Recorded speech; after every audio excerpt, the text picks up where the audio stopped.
अग्निकांडरे जलीगला 2 बखरा घर। अग्निकांडर कारण अस्पष्ट।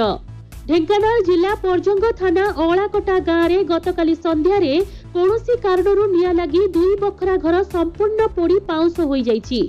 सूचना मुताबक गाँवर अंतर खिलारक घरे कौनसी कारणरू निया लगी तांकर 2 बखरा घर पोड़ी संपूर्ण पाउंस हो जाइथिबा बेले घरे थिबा नित्य व्यवहार सामग्री सह लक्षाधिक टंकार संपत्ति पोड़ी संपूर्ण नष्ट हो जाइछि।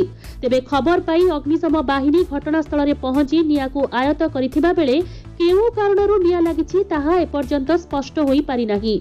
सेपटे क्षयक्षतिर आकलन करी तांकु क्षतिपूरण देबा पई ग्रामवासी माने दाबी करिसंती।